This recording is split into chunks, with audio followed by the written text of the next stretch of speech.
going to be going over, I believe, are on the S drive, so they should be able to be available for you to view pretty much at any time, and I would encourage you to do so. So I will introduce them kind of one at a time. We'll start with Ms. Barb Depew, Farm to Plate Project Director, Kansas State Department of Education. Welcome to our committee, ma'am.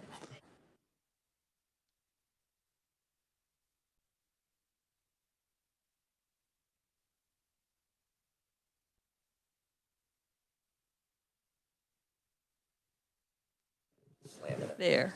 Okay, I'll try again. All right. Thank you for having us this afternoon. We appreciate the opportunity to be here, myself and partners that are going to share with you this afternoon about our farm to school programs in the state of Kansas. A lot of opportunities for education for the children of Kansas and a lot of economic opportunities for the producers of Kansas. So if we'll have our slides.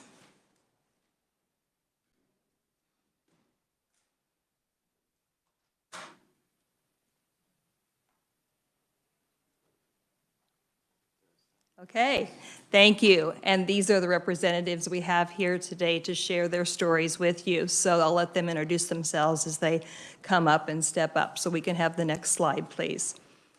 I thought we would start today by sharing a little bit about what is Farm to School, a little bit of the beginnings. In this, we started in 2008 with the Farm to School bill that was actually introduced to allow local procurement in our school nutrition programs. With that then, with child nutrition reauthorization in 2010, they actually established the Farm to School program. So that this is when we were able then to be able to go ahead then and to start working in education areas for the Farm to School program. And with this, the funding through the Farm to School grants, at least in our Department of Education with child nutrition programs, has really helped us to be able to go ahead and make those programs again expand and grow. And so in 2021, at this point, there is $5 million that are available from the Department of Agriculture to support the grants. We work through our department to go ahead and provide technical assistance, education, and also training in the areas and making the connections across the state. As you can see on the slide, the benefits of Farm to School are great. There's a lot of education, as I've mentioned, but the health for our kids. We're trying to help those kids understand where their food comes from and to be able to go ahead and eat healthy. Also for the environment, again, local, fresh, healthy eating, and then to, with the economic development, using local producers to be able to purchase our products. Next slide. Oh, okay.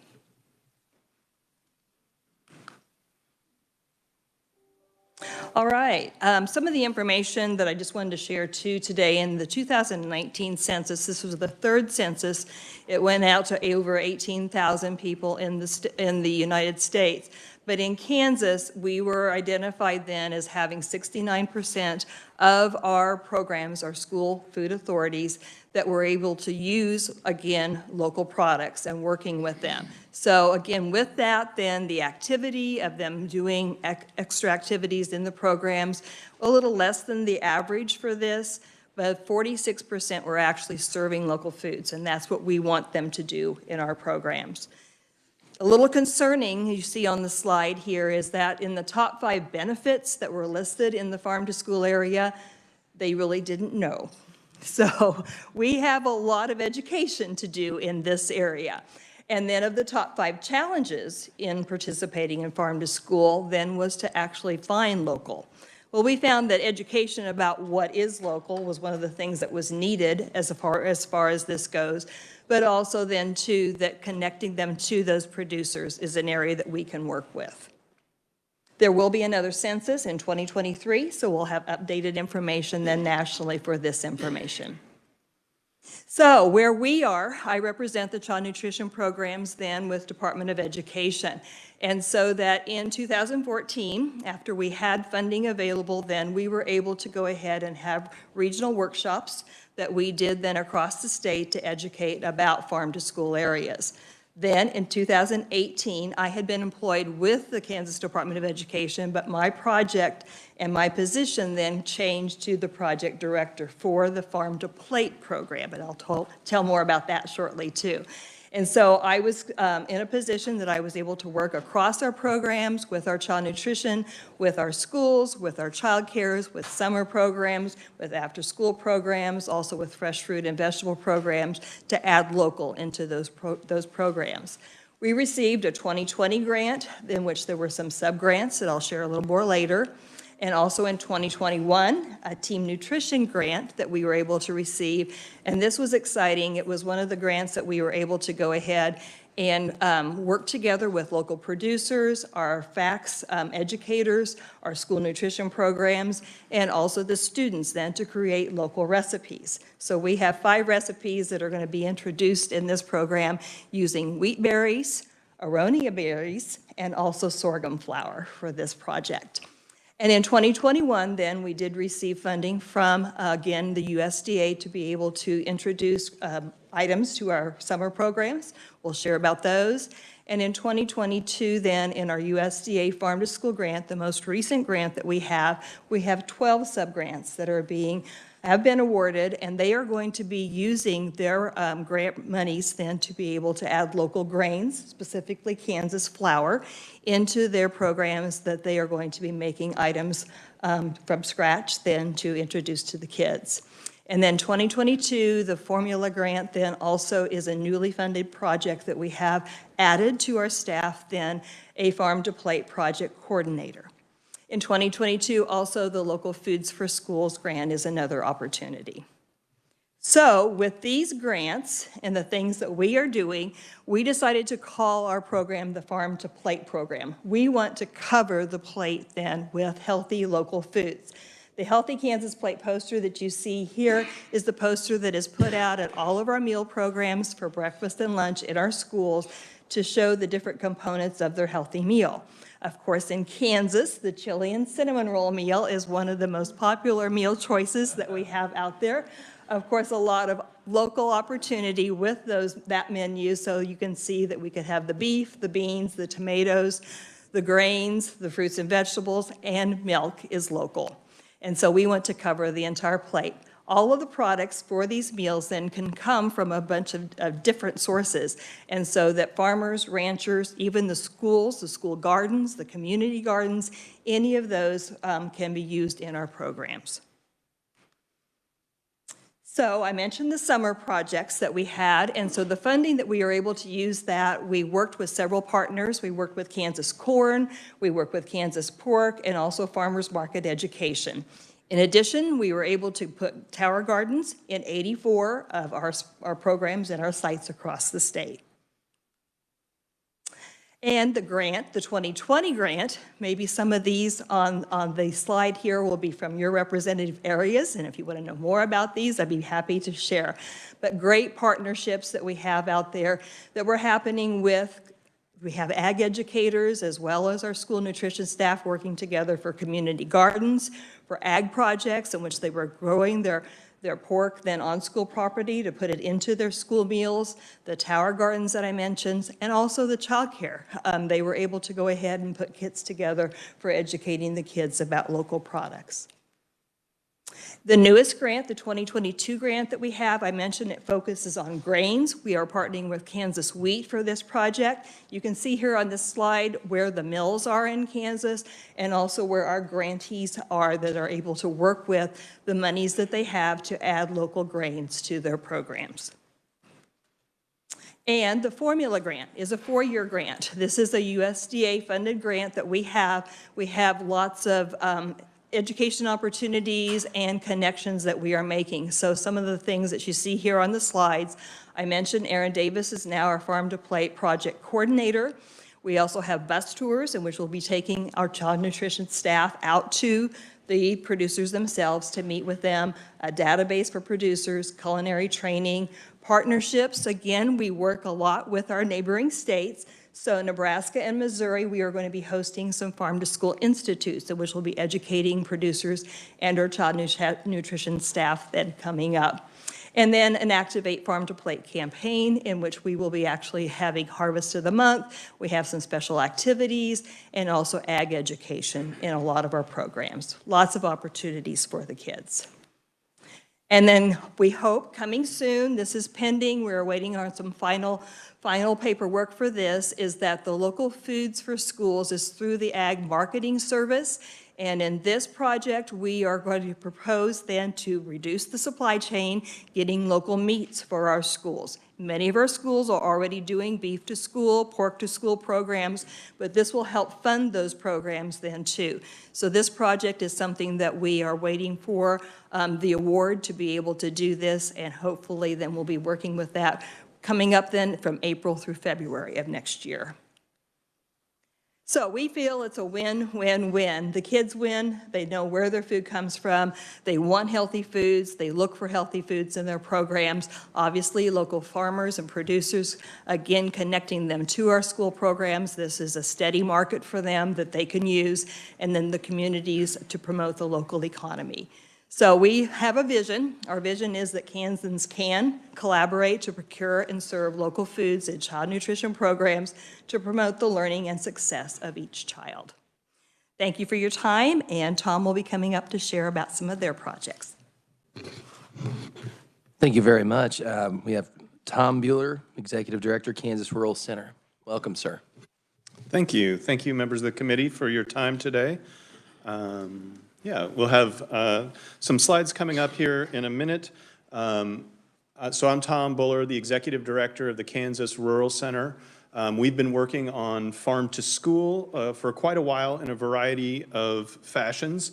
I will say the mission of the Kansas Rural Center is to advance the long-term health of Kansans and their communities, really focused on the food system, creating socially just, ecologically sustainable, and economically viable systems that support Kansas communities. And so I just want to talk a little bit, predominantly in this, some of my colleagues are talking about the educational side, so I'm going to talk really briefly about the economic opportunity that is posed by farm to school. So in 2014, the Kansas Rural Center concluded a 2-year study and came up with a statewide report called Feeding Kansas about opportunities to strengthen our food system viability. So this report's almost 10 years old, but a lot of the lessons we highlight, I think we kind of got reminded of during the COVID pandemic when a lot of our food systems were breaking down. So the lessons and the messages in here are still important. And one of the key opportunities that we highlighted in this study that was information we gathered by going around the state, interviewing hundreds of people in all corners, working with people in community meetings, but also agency staff. And one of the key opportunities that people highlighted was institutional purchasing. So creating those direct linkages between farmers and institutions in their communities that buy food, and school districts obviously being pretty much top among those.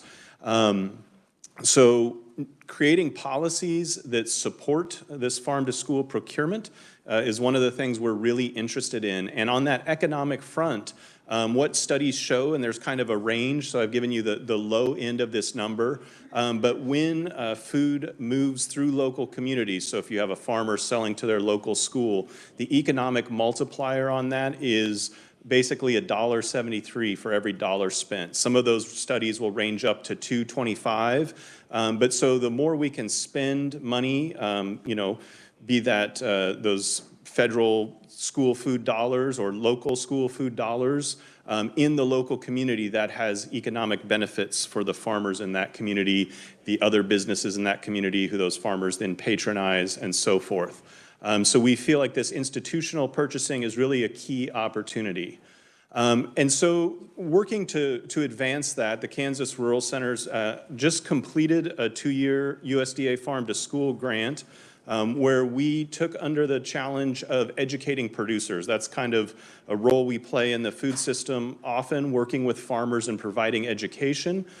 So this is a sample slide from a national curriculum we developed along with, or we participated in the development of, along with the National Center for Appropriate Technology and the USDA, a Food and Nutrition Service, talking about farm to school and really helping producers figure out what they need to do to sell to schools. So a lot of this is sort of combating some myths that maybe producers have about specific regulations that would bar them from selling to schools, or not understanding the school food procurement process and what they're allowed to sell, what that plate, as Barb talked about, like there are the nutritional requirements of what goes into every school lunch. Some of those create extra opportunities for producers. So we've been working to educate people around the state on this work. And so here's some examples. Why is local food important in school meals? So it does support those local economies. It increases the meal quality in a lot of areas. Access to fresh and local produce is somewhat limited. So the more we can get that being the freshest just from the neighboring area, that can increase the quality of offerings in those school food meals. Often, these programs, so the cafeteria procurement will be paired with the educational offerings. So students might get to visit a local farm or have a farmer come in and talk to them. And we find that often increases their willingness to try like new and unique vegetables if they've been to the farm that grew it, or if they had the opportunity to work out in a garden that was growing some of those same things. So across the board, that also can create sort of a overall, health benefit and wellness benefit for the students and their families going forward. We are continuing to do work in the farm to school area. So right now we are working on a grant through the Specialty Crop Block Grant Program to provide an online hub for producers to go and access this information to learn more about selling to their local school districts. We are coming up with a video series that we're currently filming that should be up on our website, ksfarmtoschool.org, next month. Next month also, actually at the end of this month, so March 28th, we're going to do a producer training workshop in Moran, Kansas. So we've done over the past 2 years a number of these producer trainings. Most of them have been online. We had one in Salina last fall, and we're excited to get out and go to communities and share this information with producers so they know how they can access that opportunity we're talking about. And we're going to be continuing to offer those through a partnership with K-State Research and Extension. They have a regional food system partnership grant. It's a federal grant. And part of our role in that is to go around the state and continue to provide this producer education. So with that, I am going to pass over to the next speaker, Rachel McGinnis-Millsap. Thank you, Sarah, and Rachel, thank you for being here.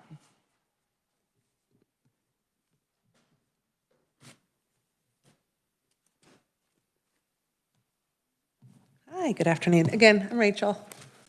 I work with Healthy Kids. I'll be talking through kind of the blend of programs and policy and introducing you to the agency that I work with and what our goals are, and passing it along to somebody else for some fun stories. So thank you for having us today.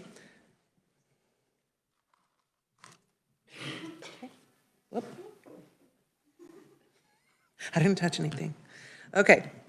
I work with Healthy Kids, and it's a nonprofit that works out of Wyandotte in KCK. We do serve both sides of the state line, and we have programs and policy that are statewide, down into the county level and down into the district level in schools. We believe that KC Healthy Kids believes that connecting communities to close health gaps and forging partnerships with other organizations and elected officials boosts the ability of communities to identify needs, develop plans, and advocate for comprehensive change to protect and improve kids' health and well-being. Our focus on community education, local and regional advocacy, and direct support has impacted the lives of thousands of kids in Kansas City Metro and beyond. I'm going to be talking about two of our pillars today. One of them is in our local food programs. And we believe that in that program, kids in their communities need a strong local food system. We help farmers grow thriving businesses and teach kids and families the value of growing their own food and purchasing locally grown food. In our good food policy, we know that kids in their communities need it to be easier to get healthy local food. We engage advocates and decision makers to promote policies that put healthy food within reach. Oops.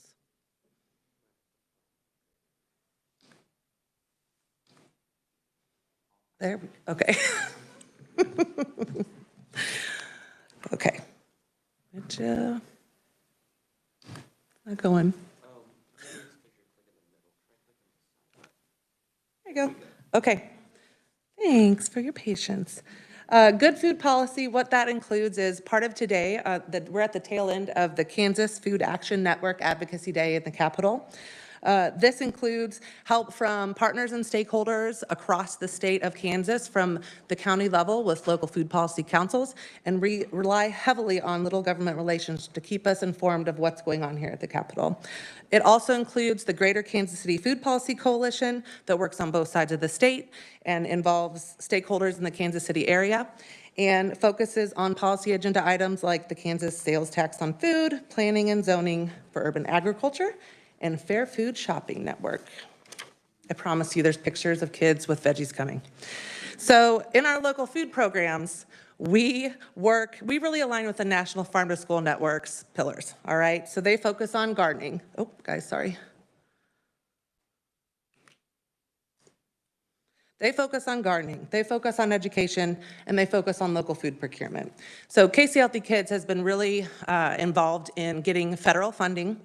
These are things that include multi-year grants that come from some of the stuff that Barb talked about before, farm to school, farm to early childhood and education, local food promotion programming that helps with farmer technical assistance, getting food into the schools and other institutions.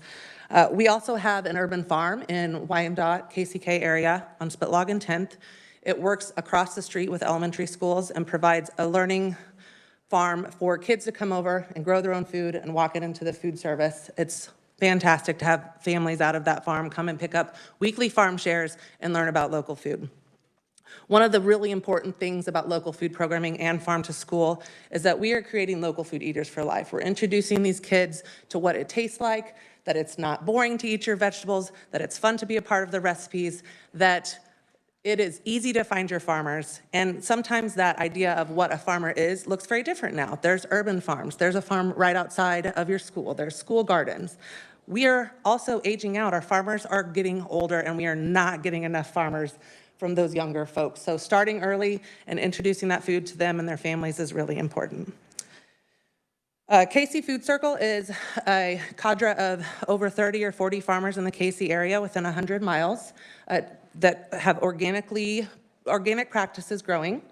And they hold an expo every year that draws around 2,000 people. We do have schools and early childhood education centers that come and work with getting to know their farmers at that event, as well as bringing farmers into the schools to help them talk with the kiddos. Regional Food Systems Partnership involves a network of stakeholders and an advisory council. It's also a USDA funded program. It helps with bringing a robust, the food system back up to where it needs to be and looking to see what is needed for action planning to get it back to what we need it to be. All right.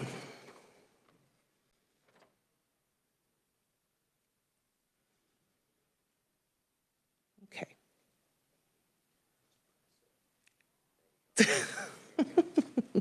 There you go. So partnerships and funding.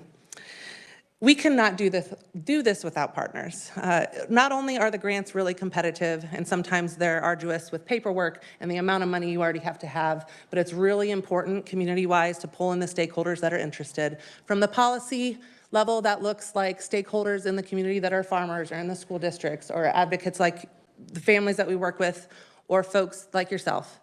On the program side, it's the people on the front line. It's the ones growing. It's the ones going into the classrooms. It's the teachers that need extra help because they have a school garden and they don't know how to go out there and pull the lettuce out of the ground.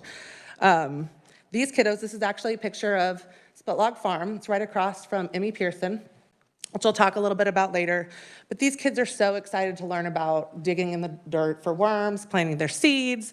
It's just a really fun opportunity. So I encourage you to get out and see if you have these opportunities where you're from. Go out there and look at some of these fun things that are going on when the kids get out there. This does not have all the logos of all the people that we've worked with. These are just some folks that we've gone into for multiple years of funding and has been really successful. This helps strengthen our agencies, but it doesn't limit that, or it doesn't those funds are really competitive. So some of the smaller guys can get lost in the mix if they don't have the match to get some of those bigger funds. So I think that's important to note when we're talking about partnerships as funding, is having it be all parts of the food system and not just state agencies, but going down to the little guys that are nonprofits that are struggling, okay? All right.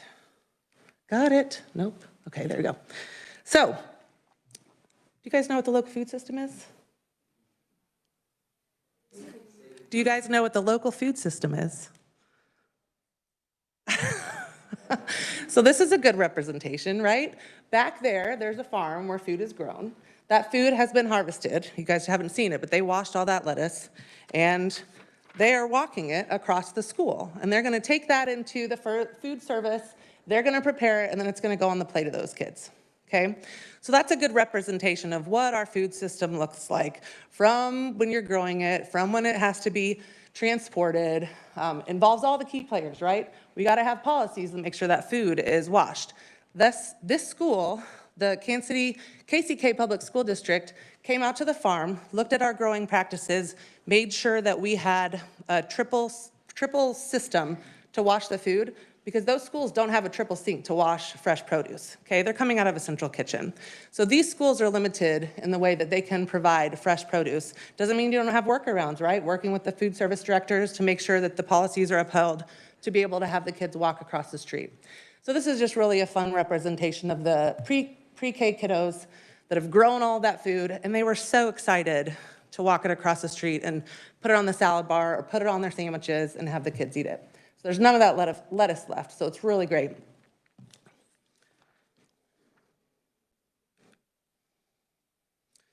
See how excited they are? So another thing is there's so many other things that go into that education component. I happened to be there that day. This was a few years ago. My previous role was very much on the front lines with farm to institution and farm to school. And that kid, I think on the very left side, second from the left, he pretended he was Tarzan the whole way from the farm, all the way to the kitchen. And they just have so much fun out there. So many other things is going on. And they felt so proud of what they grew. And every single kiddo that tasted that loved that lettuce because of that. So this is just really a success story in the Kansas City, Kansas Public School District. Took a few years to get there. After this, the food service director started procuring local food. So in addition to this, he started getting stuff that went district-wide. I think it was around 2019.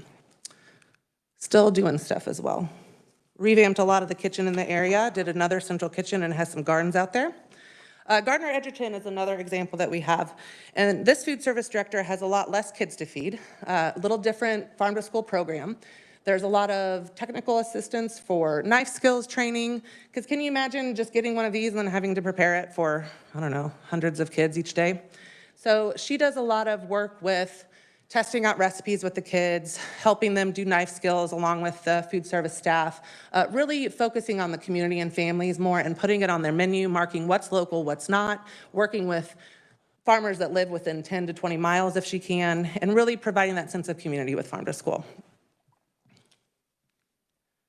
Another example is some stuff that we did that highlighted during the pandemic. There was lots of things that were noted in our food system that you guys may have noticed that maybe you didn't think about before. When you didn't have access to stuff at the store, when you couldn't get as much stuff as you needed, when things were out. I mean, we all think about toilet paper, but our ECEs, they didn't have access to milk because when people put a cap on the amount of milk that you had, that didn't provide enough for them to get that to their kiddos that were in school. So we had a lot of our early childhood and education directors come and chat with us about those things. So even though we didn't necessarily help them get milk, we said we can help with local food. We can help with some veggies. We can help with all these other things that maybe it's tough to get. So we were able to reroute with help with foundations and funding and food crisis funding, reroute about $60,000 worth of local food that should have gone to institutions that were closed, that went to these about 10 to 12 early childhood education centers across Kansas and Missouri, and got to pay the farmers full price. That's another thing with farm to school is sometimes we have folks that want the farmer to be able to give that away. Yes, that's okay with samples, but we don't want the burden, the economic burden to be on our farmers. We want to be able to have them get a fair price for their stuff and teach institutions to pay for that, whether it's incentives or whether they can just work it into their budget. But these schools were able to feed probably 10 to 20 families on each site and also serve that food and give the extra food that was wholesale provided through a food hub, through local farmers in the area, and feed a bunch of people that way. And that then compounded, and now we have a lot of people that are interested in local food, that go out and find the farmers market, that go looking for their farmers. Okay, and this is a picture of one of our farm shares. Just look, doesn't that look beautiful? Half of that was grown on Spitlog Farm, and a lot of it was provided through the KC Food Hub, and then just some area farmers that had amazing stuff. We had a mushroom grower. That's what they got every week during that time.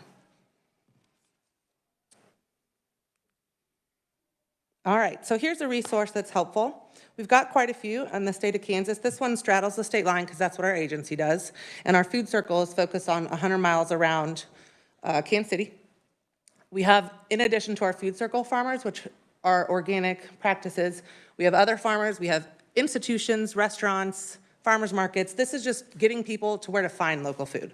So our goal for this is to, one, get families there, one, help with chefs, and then also our schools, our ECEs, the directors that purchase local food, to give them an easy option of where to find it. In addition to, some of our partners are on here too, that are local food leaders. Lots of people that are in this room. Okay, I'm gonna pause there. That's the first part of what I'm gonna talk about. Hand it over to Pantaleon, and then I'll come back and finish the rest of these. You might have to maneuver his up.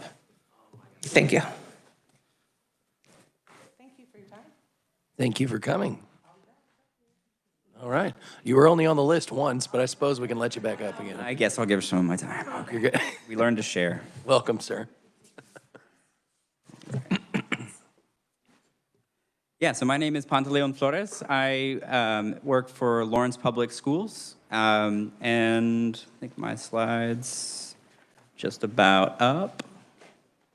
There we are. All right, so I'm here to let you know what it's like farm to school on the inside. So I am the experiential learning specialist. That means 40% of my job I get to dedicate to farm to school, and 60% of my job I get to dedicate to work-based learning. And we found a lot of really cool overlap with that dual role. And I also came into this position just last August straight out of farming. So I am a very good example of literal farm to school. So I'm happy to be here also as a farmer. So procurement, one of the really exciting things you've heard a lot about already. What can it look like actually at the school level? So for example, our RFP this year, we're looking to source about 13,000 pounds of food from local farms, and that's about 5 farms total, for about $40,000. So if we take Tom's 1.75 multiplier, we can kind of think about that number too, just beyond that initial purchase. This year, we also added local meat to our RFP. We didn't have anybody quite come through this year, but it's on our radar, and we really want to also incorporate local meat. And so that procurement aspect is really, truly powerful and amazing for our local farmers and their farm businesses. And we also introduced this year a geographic preference. So if you're in Douglas County, you get a certain percentage taken off of your bid when we're comparing it to all of our other bids. So still have that bottom line at the end of the year. We spend about $9 million on food as our school district. So really excited for the local meat potentials and also some of the wheat stuff that Barb was also talking about. And we may even have one of our culinary classes start cooking for our early childhood centers using local wheat as well. So a lot of really exciting things on procurement coming up. So we're very, very proud and excited to say we have a garden now at every school. So all 22 schools have a garden. They also have a paid coordinator at each garden. And our program has been developing for a while, and we're really at this point of solidifying a sustained ability to be in schools for a very long time. And we'll talk about a couple of those points here in a second. So we kind of have two different styles of gardens. We have production gardens, so literally selling to restaurants, selling to farmers market. And we also have learning gardens. So mostly our elementary schools are really focused on that education point when it comes to farm to school. And then we also have ag CTE classes, so career and technical education classes at both high schools. And I'm really looking at this farm to school opportunity as a way to pipeline students into agriculture, because we all know as a state we definitely need more farmers, and we'll talk a little bit more about that too. So if we merge my farm to school and work-based learning roles, we can also take a look at the Kansas work-based learning continuum. So we have our learning gardens, which are a form of career awareness. So really helping these students understand, yeah, we can grow food and learn how to grow food. And if you really love this, this can be something you can actually do as an adult or even as youth. So we have garden clubs, community work days, and right now is also a really exciting time because I get to integrate K through 5 farm to school into the actual curriculum. So I'm taking those science units that they're already doing, pulling out those components where we can get the kids outside and in the dirt for some dirt-based learning. And it's no longer an add-on, right? So a lot of times farm to school will end up being something that's kind of just tacked along on there, but there are some really amazing, powerful ways we can integrate farm to school into the curriculum.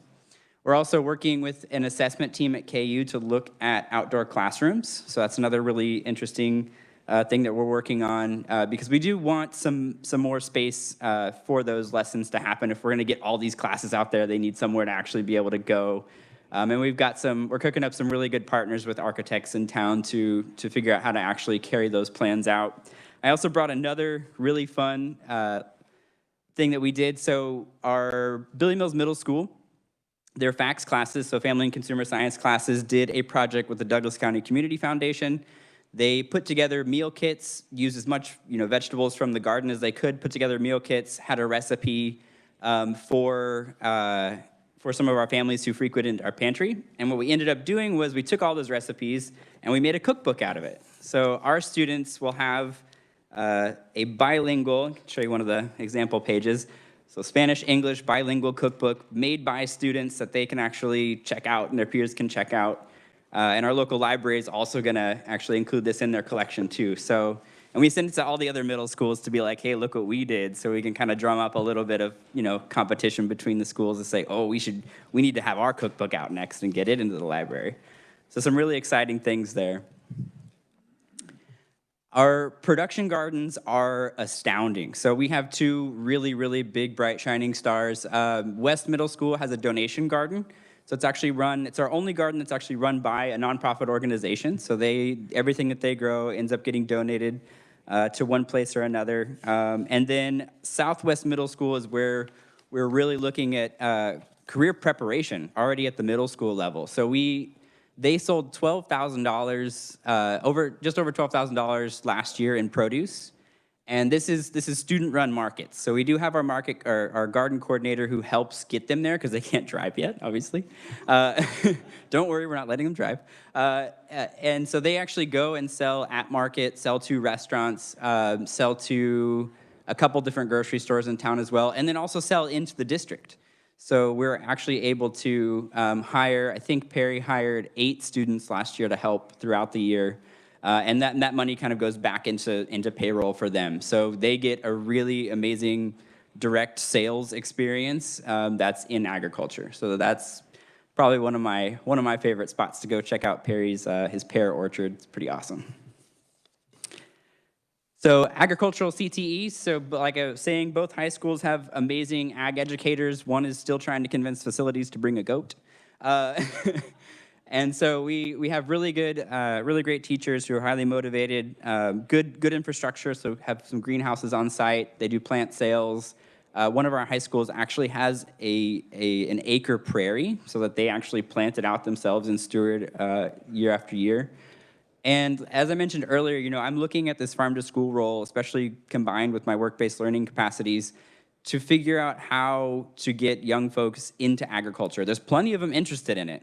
When I came into this job, I was curious, are there going to be a lot of kids interested in it already? I didn't have a baseline for that, but got there and realized there are a lot of young folks who want to get into agriculture, and we've got to set up some ways for them to get into it because it's tough to break into if you're if you're not generationally tied into it. And so I really want to look at farm to school also as a career pipeline so that we can get some more farmers in our state. So what do we need? Of course, we come with some ideas and asks and plans and dreams. So, I really would love to see farm to school for all of our learners across the state. We're very fortunate to have me in a 40% capacity at our district level. But, you know, if we were to kind of replicate our program across the state, I kind of came up with an example. So if we had an annual allocation of $450,000, just for example, we could full-time pilot someone in my position to be the outreach coordinator to help these other schools get set up. And at the same time, we could go to 5 rural districts. So thinking of those districts that have 1 elementary, 1 middle school, one high school, for example, they could, you know, that 450 allocation could fund a garden coordinator at every one of those schools and a full-time me, essentially, at every one of those schools. And when I was kind of looking at, you know, every single county and food service data, and thinking, you know, how will we pick the 5 that get to do it, and thinking about, you know, equity and hunger across the state, the 5 that I pulled were, you know, 70% free and reduced lunches, so places that really need it. And so, you know, doing something like this wouldn't just be fun and educational. That's already, you know, enough of its benefit of its own, but we could also really help, you know, our districts that are really super in need too. That is all I had. I think I'm going to bounce it back to Rachel. Thank you so much for letting us come out today. Thank you, sir. And Rachel, welcome back to our committee. Oh, thank you for having me. Okay. Once you get into the other one, I will. Yep. Thank you.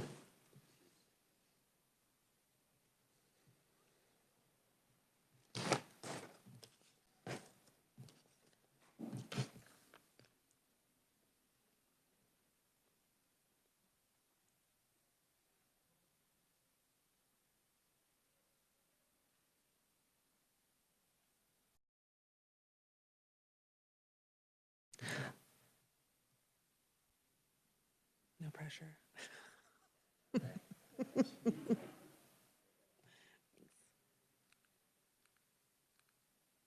Got it. It's a little delayed. Oh, that's a good one. That's all right. Oh, we got, Okay, so I'm going to tie it all together, talk about where we are statewide and from the partnerships that we have, and what it actually looks like for farm to school policy, because it's really fun to talk about the programmatic, and sometimes that's a little easier to get funding for, it's easier to implement. There's less stories about Tarzan in these, but it's still just as much fun stuff, all right? So we're gonna start, and we're gonna go from seeding, growing, to sustaining. And Kansas really has a lot of examples in the seeding, which these are things like designating October as Farm to School Month, something statewide. These are things like a local food day, or Farm to School Awareness Day, or an Ag Literacy Week. Okay, food and farm school nutrition weeks. That's already happening in a lot of the districts. It's not from a statewide standpoint, but it is happening. There's also task force and councils and work groups. We have a lot of alliances built, right? There's a lot of stuff going on. We want that to be more secure and to be more sustainable. Some of that's through the grants that we talked about. Some of that's just because of the momentum that's in certain communities, and oh my gosh, you're doing that over there. We want to do that over here. How do you do it? The last one in that category is just having databases and directories. So we've already shown you a few of those. The Eat Local KC map, there's Shop Kansas Farms, there's lots of different stuff. Kansas Rural Centers having some resources with that. So there's opportunity, and there's also a lot of things that are going on in that one. The next one we're gonna talk about is the growing section. So that's that maroon purplish color. So the growing section, we've got a lot of momentum going there in Kansas too. These are things like these require moderate advocacy stuff, local preference laws. This involves the economic development of the districts and the counties and the cities that we're working within. There's potential funding needs for these, right? Sustainable coordinator positions in the school districts, statewide funds. This has things like increasing small purchase thresholds for local food whenever possible, prioritizing the purchase of local foods statewide at agencies or just in the districts, and providing incentives for that. In the pilot farm to school program, there's a lot of different pilots going on in various ways. Barb shared amazing examples of that across the districts. You know, a lot of our agencies are doing different stuff from the farmer perspective or in the school districts. All are really important. So that gets us to the sustaining piece. And this is really when the momentum and the support from a state level is really important, all right? So these are the things that we have come today to talk through and ask, and put this on your plate to be able to think through. And now that you know about Farm to School and you know a little bit more about the local food system, we want to maintain the funding for Kansas Farm to Plate Project Director. That's really important. That's this woman right here. We want this to keep going, okay? She's had a lot of influence on statewide support with Farm to School. We have the project coordinator position. That's federally funded. Yes, those are multiple years, but we want that to be more sustainable. There is, the pilot programs that can come from the state level that support the district. He provided many opportunities of what that looks like from an economic perspective. These are a little bit higher advocacy efforts, right? This is that sustaining part.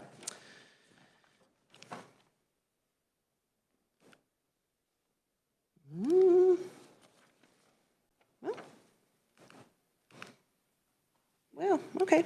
So another thing, we're missing a couple.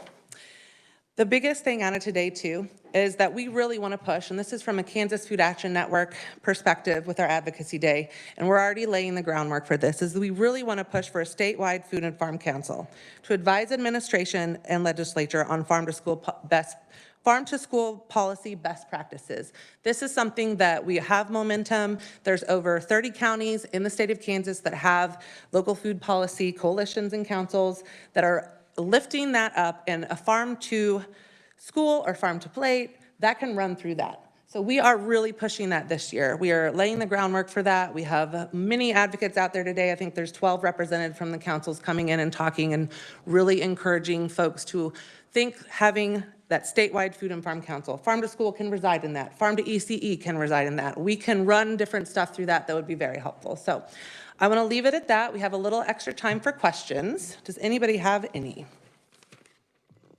Hey, I asked that question, not you. Sorry.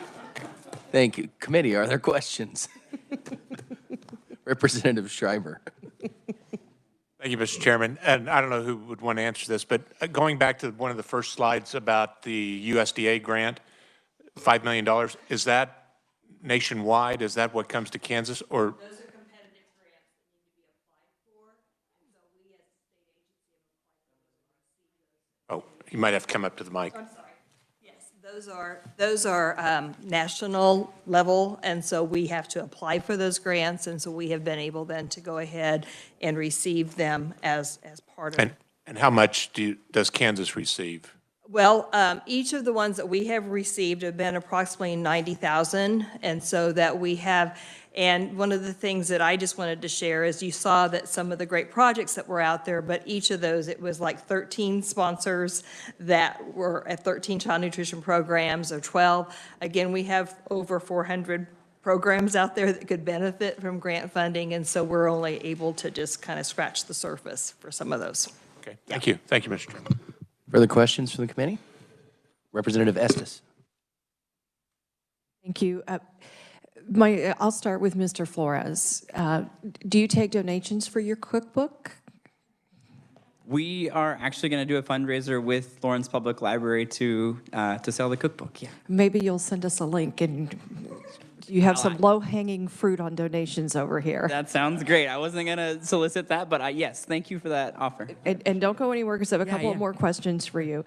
You mentioned the garden club and the meal kits, and that resonated with me because I was one of the people who didn't get to go out and buy food when the world shut down during the pandemic. I was very lucky that I know how to can.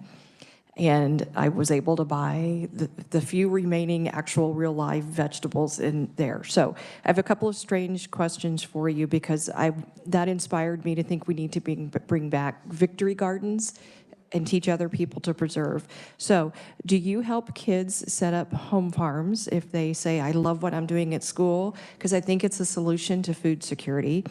Do you teach anybody how to preserve food?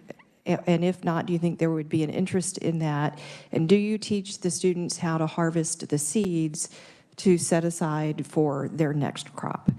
Yeah, so I'll start with the home farm. So I haven't yet had that come up, but that would be amazing if we had some students who had space. A lot of our students don't have like bigger areas or yards, and there's the few that I do are already kind of, they're already doing that stuff with their families because they're super interested in it. Question 2, so we do have the Lawrence College and Career Center. They have an awesome culinary teacher over there who, if she had the funding, we've been talking about this for a while, to get larger canning equipment so that we could eventually send excess produce from all of the gardens there to preserve it and then be able to either sell it to raise funding or put it, back on the line at the schools. And so that's definitely something that we're looking at right now, is that preservation part. I myself, as a farmer, I am also a seed breeder, and so I'm very passionate about saving seed and being self-sufficient as possible. And so we're definitely teaching seed stewardship as well. And I actually am going to speak to a class in a couple weeks about how to get seed from the national seed banks, because that's what I've done to do my seed breeding program. So from GRIN, the National Germplasm stations. And so we've got some students really, really interested in that part as well. Thank you. Thank you very much. Representative Featherston. Thank you, Mr. Chair. I don't know is there somebody who would like to address how K-State Research and Extension, Master Gardeners and Master Foods fill in the gaps that Representative Estes mentioned? Yeah. So it is targeted towards adults. It doesn't mean the curriculum can't be done, but K-State Research and Extension does a lot of canning and freezing and different ways of preparing the food that can create a longer shelf life of it. So it's kind of all across the board. And that curriculum has been going on for years. I don't know if there's youth stuff now. There might be like high school or different stuff like that. Doesn't mean it can't happen in the schools. Yeah, I'll just point out, because I am a extension volunteer, that they have for years had programs available for scout troops and other kids that can come in. And, if you haven't dug potatoes with a 4-year-old, you have not lived, because they have no idea what's going to come out of the ground. It is the best thing ever. But, we have extension offices in all 105 counties, and those extension agents, they love to teach. If we get a kid out at a garden, like, you've never learned so much as to watch those extension agents at work. Representative Haskins. Thank you, Mr. Chair. I'm not sure who would be best, but so you're up there. Let's go with you. All right. I just had a great meeting with one of your reps right before this from the Shawnee County Food Policy Council, and she brought up two words that I was not familiar with: food desert. Could you define that? What is a food desert? And I have a follow-up on that. I think it's Tom. Yeah, so a food desert is an area that generally has low access to affordable food. So there are different standards for rural and urban areas as to basically how close a grocery store is to an area, given that, in urban areas, there are some different maps. So the USDA has generated maps of these areas that have what they call low access. So it's generally areas of low income where there isn't a grocery store available in urban areas within a mile. Within rural areas, it's often 10 miles. So if you look at Kansas, that puts a lot of Kansas into those low access areas. And that's what she explained too, and I appreciate that. And then I wonder, with that food desert, which is something I did not know about, and then you correlate that with that 50% of our students in Kansas are on free and reduced lunch. Do we have any information to say these students in these districts are actually in a food desert or in an area where they are not receiving access to food on a regular basis? Yes, we work with a lot of partners for our summer meal service programs. So Kansas Appleseed is one of those, and that is one of the partners that we have that is able to identify across the state where some of the gaps are and where the food is needed. Is that information accessible? Is that something that? I think that is something that we could probably work to get. That would be great. I've seen the map, the map of Yeah. Kansas, and you can see the different colors.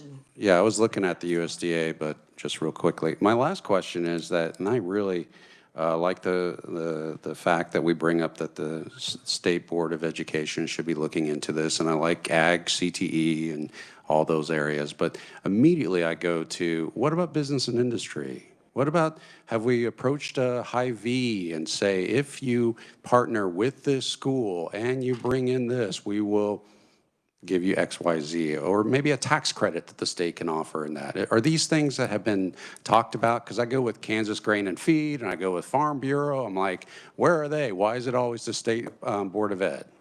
And we've worked a lot with our commodity partners across the state for some of these things, but it would be pretty much up to the individual districts or programs then to be able, and there have been some great success partnerships. I know in, again, the area of the local meets, there's been the community foundations that have helped support them and have that. But as far as the business and industry area, that's not something that we, would directly, we would let them. Would that be a solution? Would that be, should they be a partner? I think we always encourage them, especially like for gardens and stuff, to go out there and talk to their department, their Lowe's and their Walmarts and whatever, to help with funding to put together that garden space and those kinds of things. So it could be expanded into other areas too. Thank you so much. Good thoughts. Can I follow up on that, please? So when we had a restaurant and we had somebody that would bring us eggs every now and then, but we couldn't use them because the Department of Ag was basically saying they're not an approved vendor. So might that be a hurdle with you guys if you were to say try to partner up with a Hy-Vee? I think the Department of Ag might actually have an issue with that because of the way they do health inspections. Would you see that as a potential issue? Not necessarily, because again, a lot of our child care and our child and adult care feeding programs, they use the grocery stores for their products. And so shopping at those as a retail is great too. But finding it local and having a local product, yes, there is the special requirements then that would go with that. Very good. Representative Haskins. You follow up on that. I'm sorry, mentioning of childcare, and we've talked about this too, about how childcare is an issue, and it's actually a workforce-related issue as well. How when it comes to food, and what correlation has it had to childcare providers? Because I know schools are sometimes the only place that child gets a meal. And I wonder what is going on at home, and have you done anything related to childcare outside of schools and during school days and what have you? Well, as I mentioned, the grants that we have made available have been made available to all of our child nutrition programs, and that includes our child and adult care programs. And so that we have some wonderful sponsors, which is the coordinators that work then with the different home providers. They have backyard chicken coops, they have backyard gardens, they have farmers market equipment, they have local baking kits. Those are the kinds of things that have been happening through the grant process to allow those children in those homes then to go ahead and experience local. And so those kinds of things, I think, are things that could be replicated then with other funding, throughout the state for that area. ECE is a very important area. Representative Younger. Thank you, Mr. Chair. So, Barb, just maybe a quick question, just so I have this right. So you've got one grant for $90,000 or multiple grants for $90,000? Some of the grants that, as far as we have applied for those, that the different amounts of the funding have been with each of the grants. So currently, like the formula grant that I shared with you, that is like an $875,000 grant for 4 years that would be working with that. The local foods grant we have is like a $2 million grant that we would be able to give that much money out to our programs to be able to go ahead and add local products. So each of the grants have had different dollar amounts that we've applied based on the budget that we have submitted to go with that. So some of the funding would go to, again, the subgrants, some of it then for education that we built into that. So then is it fair to say that, funding's a big problem for you guys? I mean, exactly. I've heard a lot of good ideas. Yeah. But without the dollars, it's going to be hard to really expand this. Exactly. Okay. Exactly. Thank you. Mm-hmm. Representative Haskins. Yeah, and based off of thank you, Mr. Chair, based off the colleague, Mr. Flores, You've had a lot of success in Lawrence, and it's a really cool story. But I'm now wondering, where did you get your money? How did this program begin? And tell us a little bit about, how this happens at your school district. Yeah, so it started well before I got there, and has kind of just grown over time. And I came in at a really awesome time where they kind of reimagined that role, as I mentioned earlier.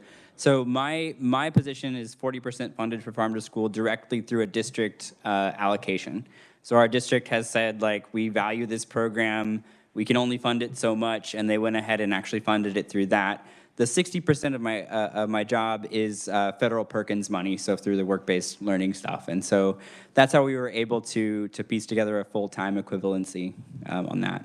And that's what I was going to follow up with, too, because there is additional funding for career tech ed programs. And I'm thinking, well, this will be a great application level course that could receive 1 point CTE funding. And so are we working with our KSD ag consultant on this? Are we looking at how we can embed this into our curriculum?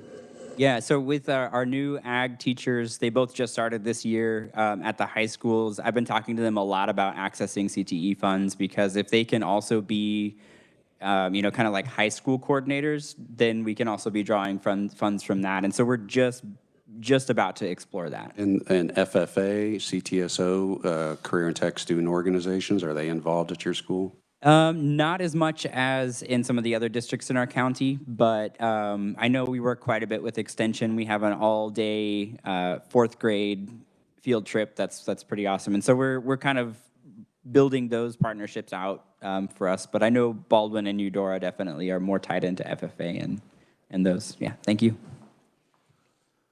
Follow up on that, Mr. Flores. When you guys are teaching all of this stuff and all that, do you use particular curriculum or say textbooks? Yeah, so we currently are working, so the K through 5 curriculum is where we're starting. So we're actually just using what the teachers are using. And I'm going to blank on the name, Mystery Science. So we're using Mystery Science for our K through 5 right now.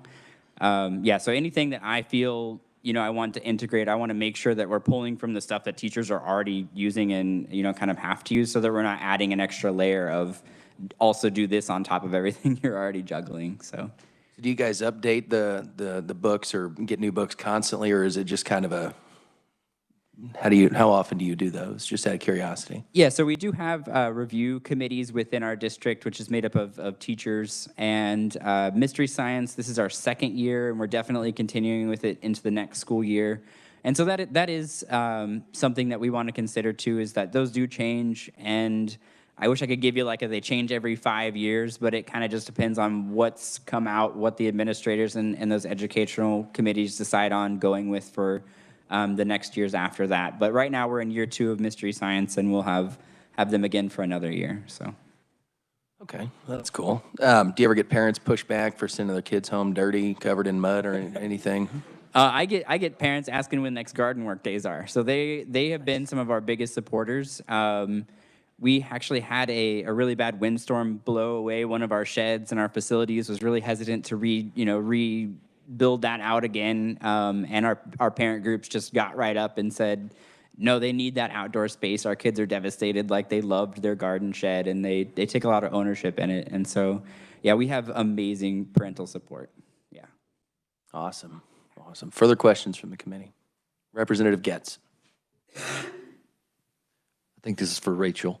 The committee that you're wanting, the council that you're wanting to set up for the expansion more statewide, has the state Board of Education, have they kind of given you permission to do that? Do we need, like, before we would do something, do we need to? Support from you all. Okay. We've been told that we want to start from here and work up. So there's a lot of support, but there's also a lot of education that we know that you guys want and need and want to feel more familiar with. So you do, it's all right to start with us. All right to start with. We're trying to be respectful, keep that relationship building, and so, Yes. yeah. And that's, I was fighting to get back up here to be like, a lot of these things that are mentioned are those pilot programs that are in that seeding and growing stage. And they're the fun stuff. They're the ones that are relying on funding and that we want to go and we want to reach out to all these partners. But a statewide local Food and Farm Council would help with that. It would help with the limitations that other people around the state have dealt with and help with, maybe we're maximizing our funds more that we have in all these different program areas. So, that answer your question? Thank you, yes. Okay. So what does this council look like to you? Like, say the state board says we're going to create this council, which I think is actually a rock solid idea. What does the makeup of that look like? Okay. Well, it would definitely tie in with maybe having a full-time person that would be leading that would be able to connect with all of the other food policy councils at the county level, right? So that sustainable position. It might be something that's part-time with something that's already there, or its own thing, its own full-time position. So that's important to have somebody that runs that, because a lot of these ideas really take footwork and legwork to go out there and do that. So if we have somebody at the state supporting that, pulling from the momentum that's already there, that's great. 20 other states are already doing it, so I know it's possible. So we want to be one of those soon. Do you know what other states? Because I'd love to get, not to put that pressure on you. I can get it but back to you. I'd love to get that information, so maybe we can reach out and say, hey, what does this look like there? Yeah. So we can sort of model our. We can give you model that. states and examples of maybe what we think would work. Be great. Thank you. Representative Estes. Rachel, while you're there, if there were one regulation that you think could be eliminated to get out of the path of success, what would that regulation be? For farm to school or, okay. Any of the above? Ooh, one? Well, if you want to email me a list later. Maybe. That's a tough one to answer. Oh my goodness. You know, a lot of it might be around just the misinformation that's out there for food safety. That's a big barrier. Sometimes people just don't know. Okay, thank you. And then for Barb, I have a couple of questions for you, Director Depew. Have you talked to Dr. Muma at WSU, because they are very passionate about food safety? I'm sorry, food security. Okay. And I remember attending a workshop, it's been several years ago, that they actually had there. I know that Washburn works a lot with locals, so that is another connection that we will be glad to follow up you with. may want to touch base and see how their thoughts have developed, because I know they're doing some things that are really great, and I'm supposed to get a tour soon, and I'm excited. Okay. My other question for you is, of the districts who are using some program like this, are you comparing the rate of improvement in their science standardized test scores to districts who are not? And if you're not, would you be willing to do so for us? I do believe that that's something that from our career, our program educators, that we would be able to probably look at that. What we look at in my programs then, in our child nutrition programs, is participation in the meal program. And we know that that is impacted when there's local food there. And so those are some of the areas that we focus with, is, of course, with the nutrition part of it. But yeah, I think those are all.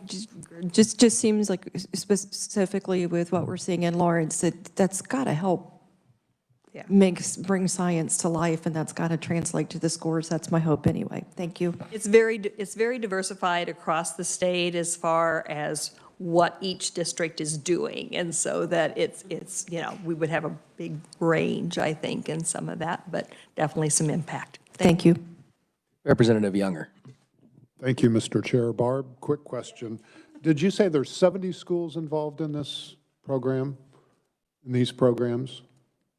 No, we have more than that. Okay. Do you have a list or a map or anything like We have that that you could created share? through, like, some of those that we know, of course, the grantees. We know, again, who has the Tower Gardens. We have a list, yes, of districts that we have identified.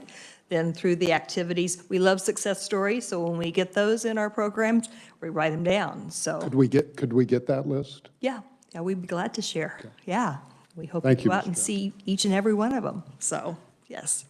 Representative Haskins. Thank you, Mr. Chair, and I'll go with Rachel.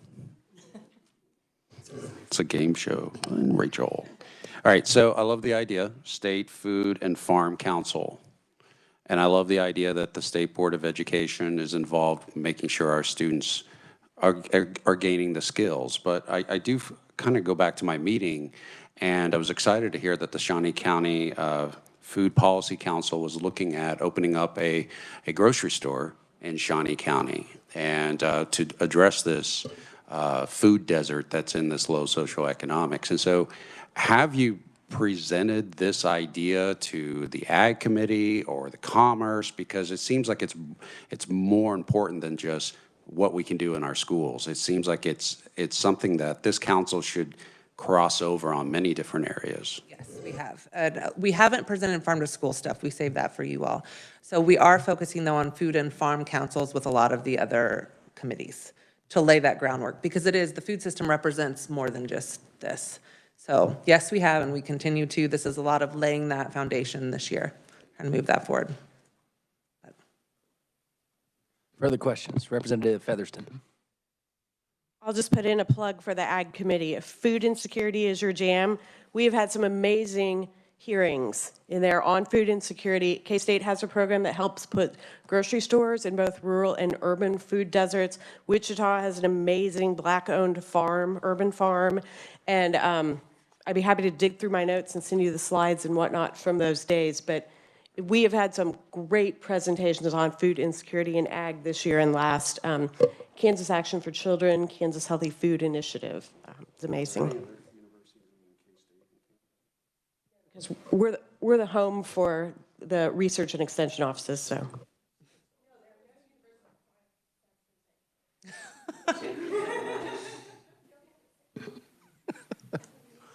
Further questions from the committee?